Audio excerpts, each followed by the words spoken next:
জাতীয় নাগরিক পার্টির আহ্বায়ক নাহিদ ইসলাম বলেছেন, বাংলাদেশ পরিচালনা করবে দেশের জনগণ। বিদেশি প্রভাবের রাজনীতি বাংলাদেশে আর প্রতিষ্ঠিত হবে না। শুক্রবার সকালে সাভারে এক নির্বাচনী জনসভায় প্রধান অতিথির বক্তব্যে এসব কথা বলেন তিনি। নাহিদ বলেন, মানুষ চায় পরিবর্তন, সংস্কার ও ন্যায় বিচার। যারা সম্প্রতি চাঁদাবাজি, জমি দখল ও সহিংসতা চালাচ্ছে, তারা নতুন জালেম হিসেবে আবির্ভূত হয়েছে। তিনি উল্লেখ করেন, আগামী 12ই ফেব্রুয়ারি এসব জালিমদের পরাজিত করার দিন। বিদেশি নাগরিকত্বধারীরা সংসদে গেলে দেশের পরিবর্তন সম্ভব না। বাংলাদেশের নিয়ন্ত্রণ হবে ঢাকা থেকে। বাংলাদেশের নিয়ন্ত্রণ করবে বাংলাদেশের জনগণ। দিল্লির দাবিদারি যারা করে এসেছে, নতুন করে যারা দিল্লির দাবিদারি করতে চায়, তাদের রাজনীতি বাংলাদেশে আর কখনোই প্রতিষ্ঠিত হবে না।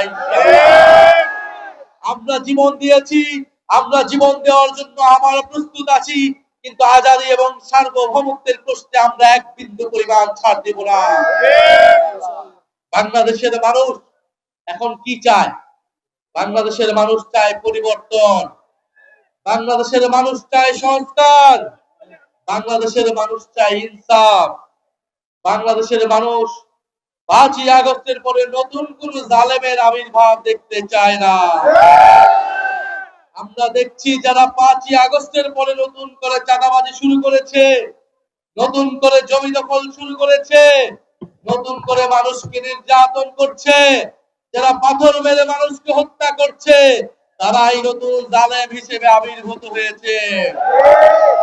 আগামী 12ই ফেব্রুয়ারি সেই সকল জালেমদেরকে পরাজিত করার দিন। আগামী 12ই ফেব্রুয়ারি আমাদের ঋণ খেলাপিদের পরাজিত করার দিন। প্রিয় জনগণ, যদি আবার সংসদে আবার ঋণ খেলাপিরা যায়, আবার ভূমিদস্যুরা সংসদে যায়, আবার বিদেশি নাগরিকত্ব যাদের রয়েছে তারাই যদি সংসদে যায়, তাহলে এই বাংলাদেশের কোনো পরিবর্তন হবে না।